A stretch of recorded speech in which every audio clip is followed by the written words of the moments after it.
Hey beauties, welcome back to my channel. For today's video, I will be reviewing and demonstrating the brand new YSL Couture Colour Clutch in the shade Marrakech. Now there are two different eyeshadow palettes launched with this collection, and the great thing about today's video is that I've collaborated with Jackeline from Hey It's Jackeline here on YouTube to bring you reviews on both palettes. So Jackeline will be featuring the Paris palette on her channel. It has pops of pink, a little yellow, also some earth tones. So I'm very excited to watch her video and hear her thoughts, see what look she comes up with. And then I will be featuring the Marrakech palette. A few words about Jackeline. If you're not already familiar with her channel, she has a vibrant personality. Her videos are informative and fun to watch. Plus, she reviews just about every single luxury makeup launch. I don't know how she keeps up with it, but she does. So I know that if you like my videos, you are going to love her content. So be sure to check out her video and her channel right after this. I will link both down below in the description box. Now let's go ahead and unbox this giant palette. And I did not realize just how large it was going to be until it arrived. So this is what the box looks like. It retails for $110, and again, I picked up the shade 2 Marrakech. And this was purchased from Selfridges, but I will continue to update the description box here and update you guys on Instagram as well as soon as I see this available in the United States, in case you don't want to pay for that shipping. But this is the packaging. This is why it is called the Couture Colour Clutch. You have this beautiful faux leather chevron print, so it truly looks like a YSL clutch. It is so sleek and chic.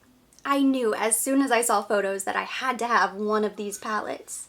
And the Marrakech palette is of course inspired by Marrakech, the sunsets, the gardens. So when you look inside, you have 10 eyeshadows. They are so vibrant and bold. Huge pans. I love how vibrant these colors are. They're not too muted, which I was afraid of. And with the exception of that white shade, they're pretty matte. Some of them are more luminous than others, but they're pretty soft. And I don't think the swatches truly do them justice, but I do want you to see how they apply with fingers on the arm to get an idea of the texture.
I find the swatches of these eyeshadows to be a bit deceptive because in playing around with these eyeshadows on the eyes, I feel like they go on really nicely. They blend easily, they're incredibly pigmented and easy to work with, which you might not suspect if you just saw them swatched on the arm. In terms of the quality, and I'm just talking quality here, with my very limited experience playing around with this palette, because I did play around with it yesterday and then of course today, I think these eyeshadows are better than any other YSL eyeshadow I've ever tried. They have needed to revamp their eyeshadows for a really long time. So that's part of the reason why this launch is so exciting to me, because I think there is one eyeshadow palette. I think it's the #1 nude palette, something like that. All earth tones, some matte, some shimmers. That's kind of the one go-to palette that every YSL makeup artist use. Whenever I worked in store, that was the only palette that I would ever use on clients. It always worked really nicely, and that is a great palette. But also my friends who are still makeup artists with YSL, they even say that's kind of the one go-to. And it does serve a lot of purposes because it's earth tones, but you don't have a lot of variety. You can make their other palettes work if you have to. They don't usually have a great inventory, but honestly, they don't have a great selection to begin with, at least not now, which is why YSL has needed to launch some new eyeshadow palettes. And I imagine these are limited edition, but hey, at least it's a start. I will welcome anything they give us. Of the two palettes, this one leans more evening. I think this is going to be best suited for somebody who likes bold makeup, playing with color. It's not going to be your easy wearable palette.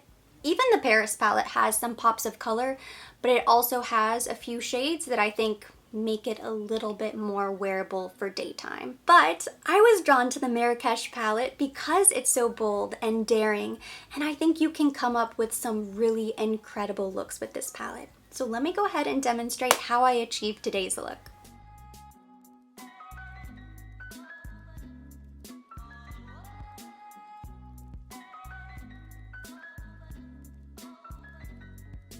The first step to today's look is to take a fluffy brush, and I'm picking up this really pale pink shade right here, and I'm going to buff that in the crease.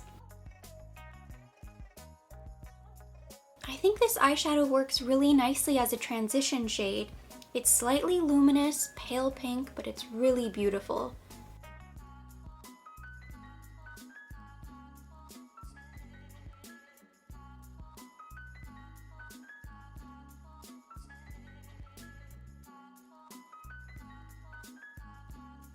Next, I've picked up my flat shader brush, the concealer brush from Chanel, and I'm going into this really beautiful blue right here.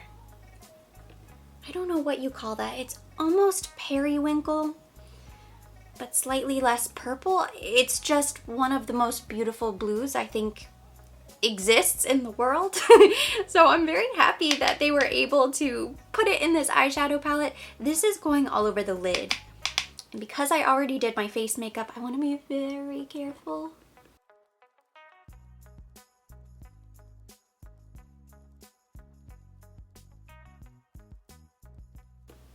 It takes a few passes to really build up the color, but you can build it up so that it actually looks just like that, which is nice. It's not so sheer.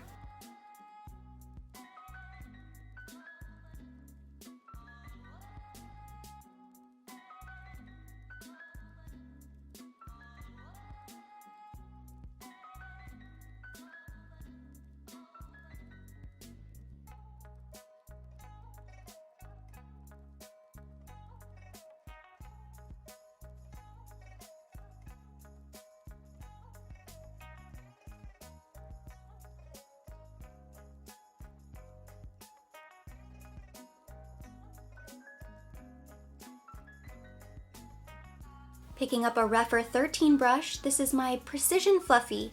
I'm going into this really pretty teal shade right here. This is going in the outer V. It's going to give us a little depth and dimension. Again, you want to be very careful with this color. I wouldn't say these shadows are too dry, but they're a little bit dry. They're not super creamy and compact, so you just want to make sure that when you pick them up, you tap off any excess.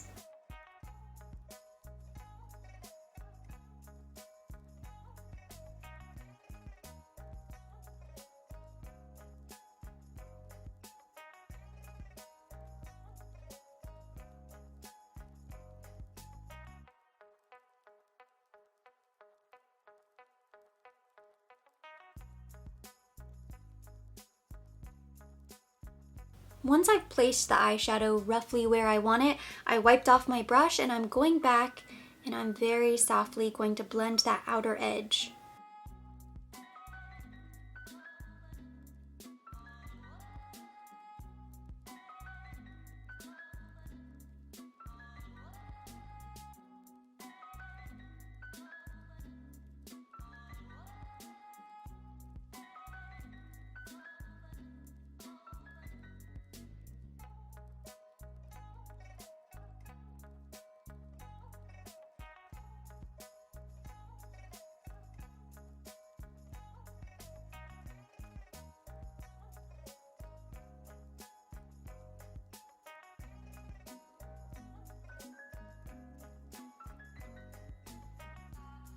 With my original fluffy brush, I'm picking up a teeny tiny bit of that pink shadow, and I'm very lightly gonna go on top of the crease.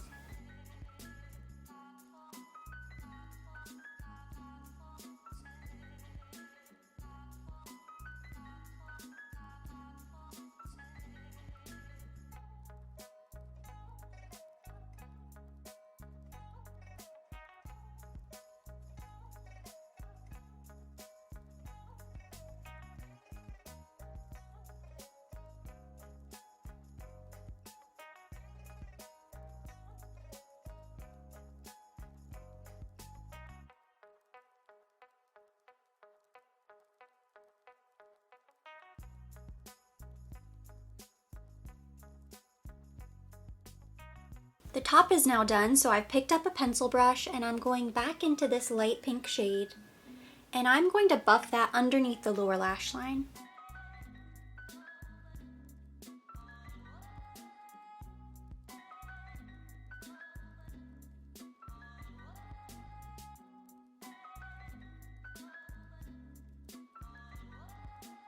With a tiny precision brush, I'm picking up this peachy orange shade right here in the top corner. And this is going on the lower lash line on the inside.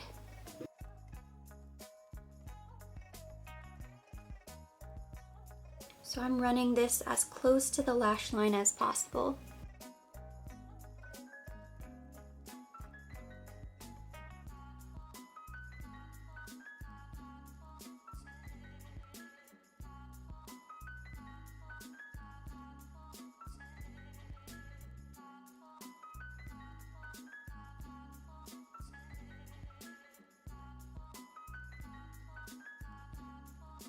I've picked up my pencil brush again and I'm going into this red shade right here.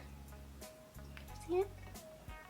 This red shadow is going beneath the lower lash line, but only on the outer half.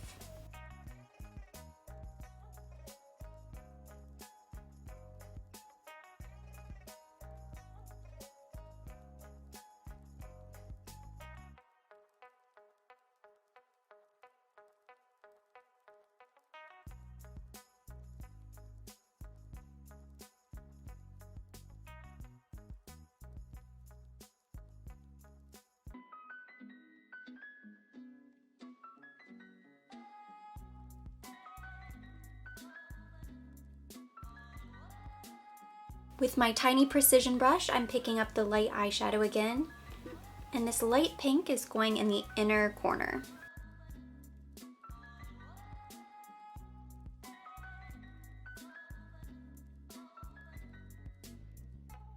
I'm back. I added liquid eyeliner, mascara.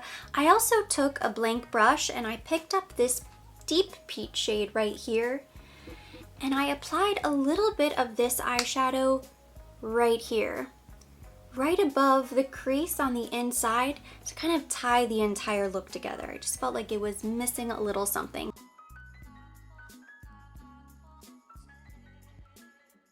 This is the complete first look. What do you guys think? Let me know down below in the comment section. I really like the way it turned out. It's so colorful, very different from what I'm used to, but it's a really colorful palette. So I think you have to be willing to be bold and take risks. Otherwise, you are not going to touch this palette. There is just too much color here. But I think these shadows blend really nicely. I think they're very pigmented. You get a lot of color payoff.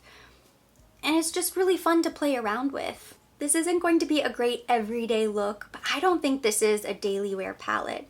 Unless you really like these peachy tones, you could probably use these three right here every single day and be able to come up with something a little bit soft, a little bit warm, if you really like those colors. Otherwise, this is the type of palette that you're only going to pull out for special occasions or date nights, weekends. This is your evening palette. You can always stick with the blue side. You could go into these warm shades right here, or you can find a way to creatively incorporate both, which I think is a little bit more fun. That for me was the real draw to this palette, the idea of incorporating multiple shades to come up with something very unique. This is like the polar opposite to the Natasha Denona bronze palette, which is so wearable and all earthy. Overall, I'd say the shades are unique, the eyeshadow quality is superior, This packaging is absolutely stunning. This is one of those beautiful special palettes that you're gonna pull out for special occasions. I'm so happy with my purchase. I would purchase this again in a heartbeat. And now I'm really interested to watch Jackeline's video because I really want to see how the Paris palette performs and hear her thoughts on that palette as well. And that completes today's review. Thank you so much for watching. Hopefully you enjoyed it and you found it helpful. If you did, give it a thumbs up. Leave me your comments, your questions down below. I love hearing from you guys. I'm very curious. Of the two palettes, which one is your favorite? Drop me a comment. As always, I will be linking everything mentioned, everything on my face down below in the description box for your convenience. Be sure to head over to Jackeline's video, her channel. Everything you need to know will be linked down below as well. And for more videos like this, don't forget to subscribe and hit the notification bell.